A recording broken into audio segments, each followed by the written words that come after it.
Delhi liquor స్కామ్లో arrest అయినటువంటి కవితపై ED అధికారులు ప్రశ్నల వర్షం కురిపిస్తున్నటువంటి నేపథ్యంలో విచారణ పేరుతో అడ్డగోలు ప్రశ్నలు నాపై వేసి నన్ను వేధిస్తున్నారు అంటూ కూడా కవిత నిన్న కొన్ని వ్యాఖ్యలు చేసినటువంటి నేపథ్యంలో ఈ అంశానికి సంబంధించి మనతో మాట్లాడేందుకు ప్రముఖ సీనియర్ జర్నలిస్ట్ డివిఎస్ గారు మనతో ఉన్నారు. సార్తో మాట్లాడదాం. సార్ నమస్తే. సార్ నమస్తే. సార్, విచారణ పేరుతో అడ్డగోలు ప్రశ్నలు నాపై వేసి నన్ను వేధిస్తున్నారు అంటూ కూడా కవిత గారు వాపోతున్నారు అంటూ కొన్ని వార్తలు అయితే ఇప్పుడు సోషల్ మీడియాలో చక్కర్లు కొడుతూ ఉన్నాయి. ఏంటి సార్? మాజీ ముఖ్యమంత్రి కల్వకుంట్ల చంద్రశేఖరరావు గారి కుమార్తెకి ఈ పరిస్థితి వస్తుందని మనం ఊహించలేదు.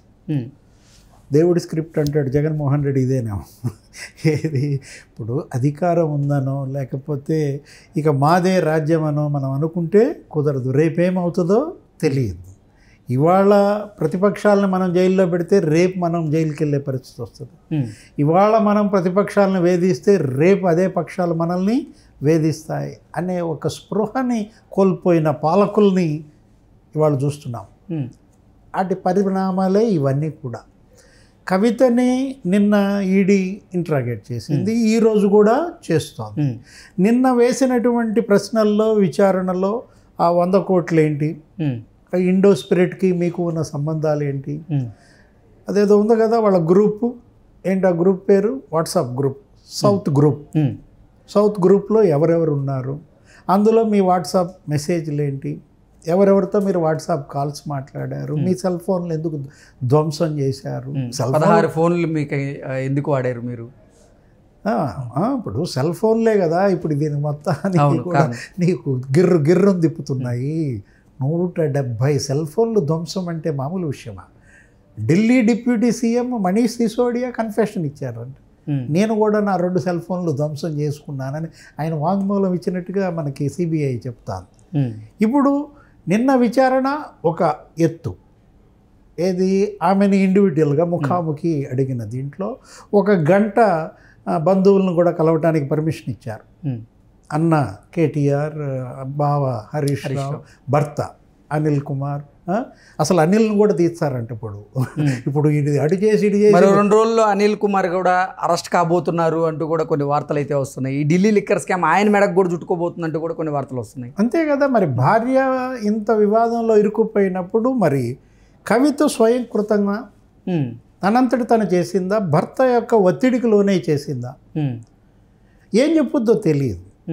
ఇంకొక కొంతమంది ఏమో అసలు కేటీఆరే దీని వెనక ఉండి కవితను నడిపించాడు అంటూ కూడా కొన్ని వార్తలు వస్తున్నాయి. అసలు ఏంటి సార్, అంటే ఏం జరిగింది తెర వెనక? కేటీఆర్ మరి దీని వెనుకున్నాడా అంటే ఇప్పుడు అన్నీ తిరుగుతున్నాయి నీకు. ఇవాళ 3 అధికార పార్టీలు, 3 రాష్ట్రాలు, ఎక్కడ ఢిల్లీ, ఎక్కడ తెలంగాణ, ఎక్కడ ఆంధ్రప్రదేశ్, ఎక్కడ ఢిల్లీ, ఎక్కడ హైదరాబాద్, ఎక్కడ అమరావతి, అన్నీ కూడా నీకు ఏకమయ్యాయి. ఈ సౌత్ గ్రూప్ ఏంటి, దీనిలో మాగుంట శ్రీనివాసులు రెడ్డి గారి పాత్ర ఏంటి, రాఘవరెడ్డి పాత్ర ఏంటి?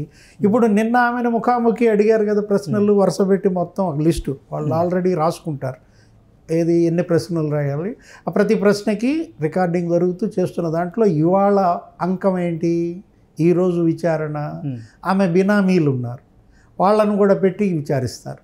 ఓకే, వాళ్ళు ఆల్రెడీ గతంలో కన్ఫెషన్ స్టేట్మెంట్లు ఇచ్చారు.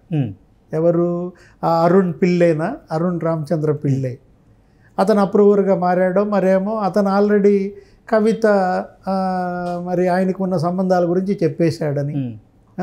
తర్వాత వీళ్ళ చుట్టం ఎవరో ఉన్నారు, వి శ్రీనివాస్, ఎవరికి కవిత వాళ్ళ రిలేటివ్ అంటారో మరి ఏదో మొత్తానికి, ఆయనే గతంలో కూడా ఒక స్టేట్మెంట్ వాళ్ళకి ఏదో ఆయన కూడా అప్రూవర్ అయ్యాడో ఏదో ఆయన ఇచ్చాడని, కవిత చెబితేనే 1 కోటి రూపాయలు నేను అరుణ్ పిల్లేకి ఇచ్చాను, అరుణ్ పిల్లే ఆ 1 కోటి రూపాయలు వాళ్ళకి కట్టుకున్నాడు. ఇలా అన్నీ కూడా ఏం జరుగుతున్నాయి, వాళ్ళ ఇండివిజువల్ స్టేట్మెంట్స్ ఉన్నాయి. కవిత నిన్న ఇండివిజువల్ స్టేట్మెంట్స్ తీసుకున్నారు, ఆన్సర్స్ ఉన్నాయి. ఇప్పుడు ఇద్దరిని కూర్చోబెట్టి అడుగుతారు, కవితని పిళ్ళేని, కవితని బుచ్చిబాబుని ఆడిటర్, కవితని వి శ్రీనివాస్ని, ఇలా మరి క్రోడీకరించుకుంటారు. వీటన్నిటిపైన కవిత మరి ఇచ్చే సమాధానాలు కన్ఫ్యూజన్ కాకుండా ఉండాలి. ఆమె ఆల్రెడీ నిన్నటి దెబ్బకే ఆమెకి కన్ఫ్యూజ్ అయింది అంటున్నావు. ఏది అసలు నన్ను ఏ ప్రశ్నలు అడుగుతున్నారు నాకు అర్థం కావట్లేదు, అడ్డదిడ్డంగా అడుగుతున్నారు, నన్ను వేధిస్తున్నారు అన్న దీంట్లో అదేముంది, శాంపులే, నిన్నటిది టీజర్. ఇప్పుడు ఇంకా ఎన్ని రోజులు ఇచ్చింది కస్టడీ? ఈడీ 7 రోజులు కదా, ఇవాళ 2వ రోజు ట్రయల్, ఈరోజు ఇంకా ఎన్ని ఉన్నాయి? ఇంకా 5 రోజులు ఉన్నాయి. లేదు అసలు 7 రోజుల కస్టడీని పొడిగించవచ్చు, ఓకే, మరో 7 రోజులు ఇవ్వచ్చు. అప్పటికీ ఈమె కనుక సరైన సమాధానాలు ఇవ్వకపోతే సేమ్ అదే వార్తలు వస్తున్నాయి. అసలు ఈడీ వేసినటువంటి ప్రశ్నల వర్షానికి కవిత సైడ్ నుంచి అసలు ఆన్సరే లేదు, కవిత గమ్ముగా ఉంటున్నారు, వాళ్ళకి అసలు సహకరించట్లేదు అంటూ కూడా కొన్ని వార్తలు వస్తున్నాయి. అంటే ఆన్సర్ లేదంటావా? జగన్మోహన్ రెడ్డి లాగా ఐ డోంట్ నో అంటుందా, లేకపోతే నాకు తెలియదు అంటుందా, నేను మర్చిపోయాను అంటుందా? నువ్వు ఆన్సర్లు కరెక్ట్గా చూడాలి. గమ్మున ఉండటం నువ్వు చెప్తున్నావు, అదొక ఎత్తు. గమ్మున ఉండటమా? ఐ డోంట్ నో అంటే దానికి మరొక ఇదిగా ఆలోచిస్తారు. నాకు తెలియదు, ఇది జగన్మోహన్ రెడ్డి ఆన్సర్. సిబిఐ మనకు తెలుసు కదా, అప్పుడు సినిమాలో తెలియదు, గుర్తులేదు, మర్చిపోయా అంటే చెబుతూ ఉంటారు సార్. అంతే, అదర్ సినిమాలో సేమ్ అలాగే ఉంటుంది అంటారు. అంతే కదా. ఇప్పుడు తెలియదు, గుర్తు లేదు అంటే మర్చిపోయా, ఈ సమాధానాలకి వీళ్ళ లీగల్ కౌన్సిల్ ఆల్రెడీ వీళ్ళని ట్రైనింగ్ ఇచ్చి లోపలికి పంపిస్తారు. ఇప్పుడు నిన్ను ఈడీ ఎత్తుకుపోయింది అనుకో, ఈడీ నిన్ను లోపలికి పిలిచేలోపే మీ లాయర్ వచ్చి చెప్తాడు, ఇవి అడుగుతారు, మీరు వాళ్ళు ఏది అడిగినా మీరు ఇదే సమాధానం చెప్పాలని, నీకు అన్నీ గుర్తుపెట్టుకోలేవు కదా, అందుకని 3 నీకు చెప్తాడు. ఏ 3? నువ్వే చెప్పావా 3? గుర్తులేదు, తెలియదు, మర్చిపోయా. ఇవే సమాధానాలు నిన్న మరి కవిత చెప్పిందా? మనకి కొద్ది రోజుల్లో తెలుస్తాయి, అన్నీ బయట పెడుతుంది ఈడీ, సిబిఐ నుంచి నీకు సమాచారం వస్తుంది. పిళ్ళేతో కూర్చోబెట్టి కవితని మరి జరిగే విచారణ ఎలా ఉండబోతుంది? పిళ్ళే ఇచ్చిన ఆన్సర్స్, కవిత ఇచ్చిన ఆన్సర్స్ బేరీ చేసుకుంటారు. ఇద్దరిని కలిపి అడిగిన క్వశ్చన్లో వచ్చిన ఆన్సర్స్ చూసుకుంటారు. అతను తప్పు చెప్పాడా, ఈమె తప్పు చెప్తుందా? ఇక్కడ ఒకటే క్వశ్చన్, 100 కోట్లు ఎక్కడివి మీకు, ఎలా తెచ్చారు, ఎలా ఇచ్చారు, ఈ మనీ లాండరింగ్ ఏంటి, వీటిని వాళ్ళు ప్రూవ్ చేసుకోవాలి. ఇప్పుడు ఇది ఎటు తిరిగి ఎటు చుట్టుకుంటుందో మనకు అర్థం కావట్లేదు.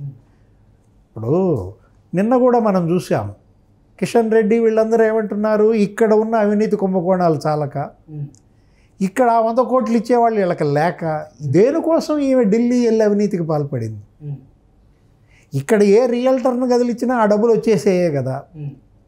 ఇప్పుడు ఈ 10 ఏళ్ల పరిపాలనలో ఉన్న అవినీతి కుంభకోణాలు చాలలేదా? లక్షల కోట్ల పైన ఉన్నాయి ఈ 10 ఏళ్లలోనే అవినీతి కుంభకోణాలు, వీటిల్లో 100 కోట్లు పెద్ద లెక్క అంటూ కూడా కొంతమంది ఆరోపణలు చేస్తూ ఉన్నారు. ఇప్పుడు 100 గొడ్లను తిన్న రాబోందు ఒక గాలివానకి సరి ఏదో అంటారు ఏంటి. ఇప్పుడు మనం ఏంటంటే వీళ్ళు గతంలో ఎంత ఉద్దండులు, ఎంత ఉన్నతులు, ఇది కాదు కదా. నువ్వు చేసిన చిన్న తప్పు నీ కాళ్ళకి మరి నాగుపాములాగా చుట్టుకుంటుంది అన్నమాట. ఇప్పుడు ఈమె టోటల్గా ఇరుక్కుపోయింది దానిలో. ఆమెను ఎలా బయటికి తీసుకురావాలనేది అర్థం కావటల్లా. ఎవరికి వాళ్ళు ఏమంటున్నారు, రాజకీయ విమర్శలు వినపడుతున్నాయి. వేధింపులకు గురి చేయడం కోసమే మమ్మల్ని చేస్తున్నారు, రాజకీయ దురుద్దేశం ఉంది అని హరీష్ రావు అంటారు. అసెంబ్లీ ఎన్నికలకు ముందు ఎందుకు అరెస్ట్ చేయలేదు, ఇప్పుడు ఎందుకు అరెస్ట్ చేశారు అంటే ఏంటి, బీఆర్ఎస్కి మేలు చేయడం కోసమే ఈ అరెస్టు, సానుభూతి తెచ్చి బీఆర్ఎస్ ఓట్లు ఎంచడం బీజేపీ ఎత్తుగడ అని రేవంత్ రెడ్డి అంటాడు.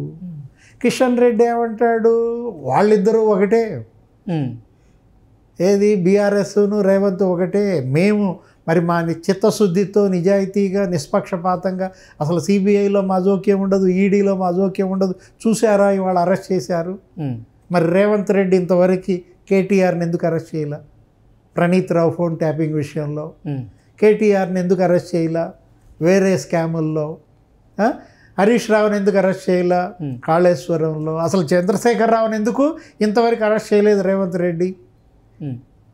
వాళ్ళ గతంలో ఏటీఎం కేసీ కాళేశ్వరం అయితే ఇప్పుడు ఏటీఎంగా మళ్ళీ ఈ కాంగ్రెస్ వాడుకుంటుంది అని రెండింటినీ ఒక గాట కట్టేసి 2 అవినీతి పార్టీలుగా తేల్చేసి బీజేపీ దీని ద్వారా రాజకీయ లాభాలు పొందాలని చూస్తోందని వాళ్ళు అంటారు.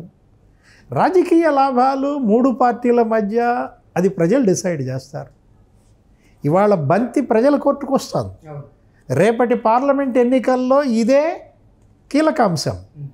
ఈ అవినీతి ఆరోపణలే రేపటి అజెండా.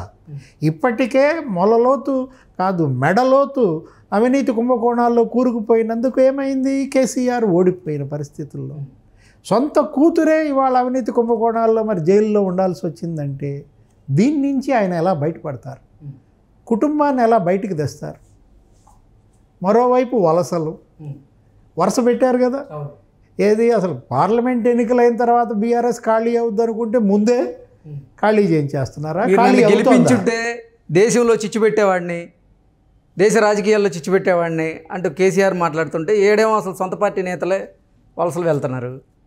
అంటే ఒకవైపు ఆయన వయోభారం, మరోవైపు అనారోగ్యం, అటువంటి శస్త్రచికిత్స ఇది చేసుకున్న పరిస్థితుల్లో కూతురు కొడుకు వీళ్ళందరి చుట్టూతా అవినీతి కుంభకోణాల్లో కూరుకుపోయిన పరిస్థితుల్లో వాళ్ళ బీఆర్ఎస్ చావు బతుకుల సమస్య, లైఫ్ అండ్ డెత్ అన్నమాట.